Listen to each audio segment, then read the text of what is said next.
ನಮಸ್ಕಾರ. ನಾನು ನಿಮಗೆ ಇವತ್ತು ಶೇಂಗಾ ಹೋಳಿಗೆ ಮಾಡುವ ವಿಧಾನ ಬಗ್ಗೆ ಹೇಳುತ್ತೇನೆ. ಮೊದಲು ಶೇಂಗಾವನ್ನು ಚೆನ್ನಾಗಿ ಹುರಿದುಕೊಳ್ಳಬೇಕು. ಅದರ ಹಸಿ ವಾಸನೆ ಹೋಗಬೇಕು. ಗ್ಯಾಸ್ ಫ್ಲೇಮ್ ಮೀಡಿಯಂ ಇಟ್ಟು ಶೇಂಗಾವನ್ನು ಹುರಿಯಬೇಕು. ಆಮೇಲೆ ತಣ್ಣಗೆ ಆದ ನಂತರ ಅದರ ಮೇಲಿನ ಸಿಪ್ಪೆಯನ್ನು ತೆಗೆಯಬೇಕು.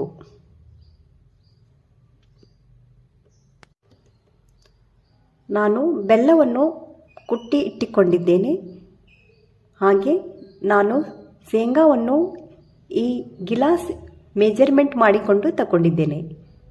ಇದರಿಂದ 3 ಶೇಂಗಾ ತಗೊಂಡಿದ್ದರೆ ನಾನು 2 ಬೆಲ್ಲ ತಗೋತಿದ್ದೇನೆ. ಸಿಹಿ ಜಾಸ್ತಿ ಬೇಕಾದರೆ ಬೆಲ್ಲವು ಜಾಸ್ತಿ ಹಾಕಬೇಕು.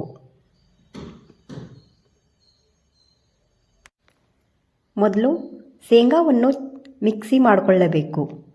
ಚೆನ್ನಾಗಿ ಸಣ್ಣ ಪುಡಿಯಾಗಬೇಕು. ಆಮೇಲೆ ಬೆಲ್ಲವನ್ನು ಕಲಿಸಿ ಮತ್ತೊಮ್ಮೆ ಚೆನ್ನಾಗಿ ಮಿಕ್ಸಿ ಮಾಡಬೇಕು.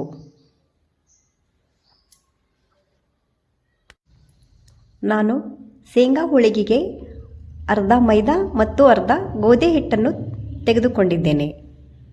ಇವೆರಡನ್ನು ಮಿಕ್ಸ್ ಮಾಡಿ ನಾನು ಹೋಳಿಗೆ ಮಾಡುತ್ತೇನೆ. ನಾನು ಹಿಟ್ಟನ್ನು ಕಲಿಸುವುದಕ್ಕೆ ಹಾಲನ್ನು ಉಪಯೋಗಿಸುತ್ತೇನೆ. ನಾನು ಯಾವಾಗಲೂ ಹಾಲನ್ನೇ ಉಪಯೋಗಿಸುತ್ತೇನೆ. ಶೇಂಗಾ ಹೋಳಿಗೆಯಾಗಲಿ ಅಥವಾ ಎಳ್ಳು ಹೋಳಿಗೆಯಾಗಲಿ ಹಾಲನ್ನು ಉಪಯೋಗಿಸುತ್ತೇನೆ.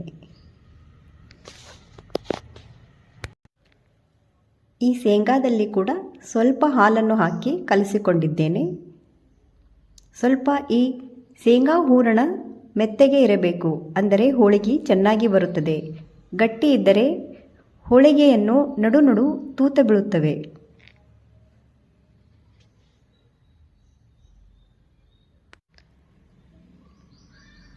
ನಾನು ಹಿಟ್ಟು ಒಂದು 30 ನಿಮಿಷ ಕಲಸಿ ಇಟ್ಟಿದ್ದೇನೆ. ಆಮೇಲೆ ಹೋಳಿಗೆ ಮಾಡೋಣ.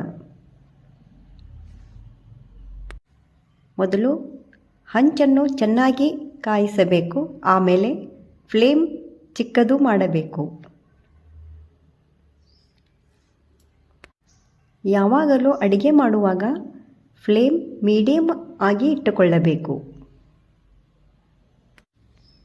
ಈ ಶೇಂಗಾ ಹೋಳಿಗೆಯನ್ನು ಚೆನ್ನಾಗಿ ಬೇಯಿಸಬೇಕು. ಬೇಗ ತೆಗೆದರೆ ಮೆತ್ತಗೆ ಆಗುತ್ತವೆ. ಆದ್ದರಿಂದ ಸ್ವಲ್ಪ ಗ್ಯಾಸ್ ಫ್ಲೇಮ್ ಸಣ್ಣದಾಗಿ ಮಾಡಿ ಹೋಳಿಗೆ ಹಂಚ ಮೇಲೆ 1-2 ನಿಮಿಷ ಬಿಡಬೇಕು.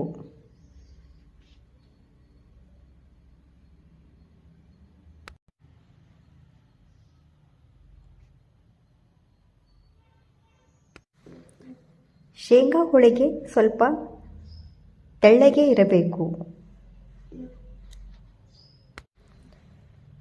ಇದು ಬಿಸಿ ಇದ್ದಾಗಲೇ ಒಂದರ ಮೇಲೊಂದು ಹಾಕಬಾರದು. ಸ್ವಲ್ಪ ಗಾಳಿ ಆಡಬೇಕು.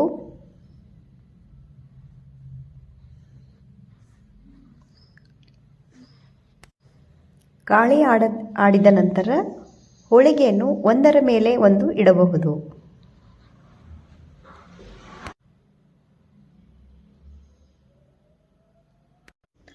ಹೋಳಿಗೆಯನ್ನು ಮಾಡಿದ ತಕ್ಷಣವೇ ಡಬ್ಬೆಯಲ್ಲಿ ಹಾಕಿ ಮುಚ್ಚಿ ಇಡಬಾರದು. ಅದನ್ನು 1-2-3 ತಾಸು ಹೊರಗೆ ಇರಬೇಕು. ಶೇಂಗಾ ಹೋಳಿಗೆ ರೆಡಿ ಇದ್ದಾವೆ. ನಿಮಗೆ ನನ್ನ ವಿಡಿಯೋ ಇಷ್ಟವಾದಲ್ಲಿ ಲೈಕ್, ಶೇರ್, ಸಬ್ಸ್ಕ್ರೈಬ್ ಮಾಡಿ. ಧನ್ಯವಾದ.